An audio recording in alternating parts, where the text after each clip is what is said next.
So, for me, the daily confrontation with fear has become a real practice for me since about three years ago. I went skydiving in Dubai, right? And skydiving is a really interesting confront with fear, right? So I gotta stand up. I'm sorry, I gotta stand up. All right. So all your friends, what happens? You go out. I dropped my thing. So what happens is you go out the night before and you take a drink with your friends, and somebody says, "Yeah, we should go skydiving tomorrow." And you go, "Yeah, we'll go skydiving tomorrow." "Yeah, yeah." And you go, "Yeah." And everybody goes, "Yeah." Right? And you go home you by yourself. You're like, Right? You're like, well, I mean, they was drunk too. Right? So maybe they not, maybe, I mean, we don't have to go. We don't have to do it.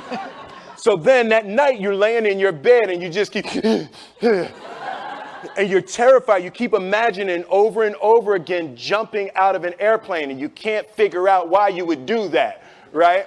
And you're laying there and you have the worst night's sleep of your life, but you still have the hope that your friends were drunk, right? So you wake up the next day and you go, down and you say where you were going to meet and everybody's there. You're like, oh, shit. All right, cool. Right? So you get in the van and you don't know that your friends had the same night that you had because they're pretending like they didn't. They're like, "Yeah, man, my uncle's a Navy SEAL and, this is going to be great. I've been looking forward to this." And you're like, oh, my God. And your stomach is terrible. You can't eat and everything, but you don't want to be the only punk who doesn't jump out of this airplane. So you get there and then you have this safety brief. And you're standing there, and the guys will tell you, well, if the chute doesn't open, what's going to happen is well, why the hell, what could happen? That the chute wouldn't open, right? So you do a thing, and what you do is your first jump, you're attached to a guy who is going, he's going to walk you out. So you go, and you get there, and there's an airplane, and nobody's stopping. Everybody's still going. So you get onto the airplane, and you're sitting there, and it's extra because you're sitting on some dude's lap, some stranger. He's sitting on his lap, and it's like, you're trying to make small talk. Yeah, man. So you be jumping with people all the time, huh? Right? So, and then you just want to make sure, you got kids, right? You got people you need to see, right?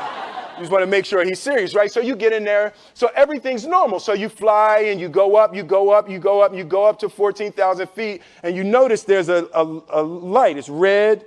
And it's yellow and green, right? So right now the light's red. So then you start thinking at some point the light's going to go green, but you don't know what's going to happen, right? And you wait and it goes yellow and the light goes green and somebody opens the door. And in that moment you realize you've never been in a freaking airplane with the door open.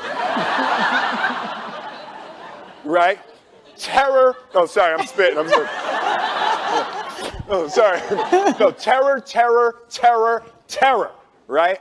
So you go, and then, if you were smart, you sat in the back so you don't go first, right? And then people start going out of the airplane. And you go, and the guy walks you up to the end of the thing, and you're standing, and your toes are on the edge, and you're looking out down to death. And they say, on 3. And they say, 1, 2, and he pushes you on 2 because people grab on 3, right? Right? And you go, and you fall out of the airplane, and in 1 second, you realize that it's the most blissful experience of your life. You're flying, right? It doesn't feel like falling, right? It's like you actually are kind of held a little bit by the wind, and then you start falling, and there's zero fear. You realize that the point of maximum danger is the point of minimum fear. It's bliss. It's bliss, and you're flying, right? And you're doing that, and then 20 seconds, 25 seconds, 40 seconds, and you have enough time to just kind of be like, oh, shit, that's that building. I like that one. Oh, you can see the ocean. right? You start doing all of that. And the lesson for me was, why were you scared in your bed the night before? What do you need that fear for? Just don't go. Why are you scared in your bed 16 hours before you jump? Why are you scared in the car? Why could you not enjoy breakfast? What did you need that? The fear is fear of what? You're nowhere even near the airplane. Everything up to the stepping out, there's actually no reason to be scared. It only just ruins your day. You don't have to jump.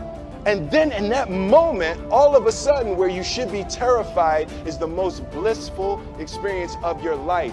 And God placed the best things in life on the other side of terror. On the other side of your maximum fear are all of the best things in life.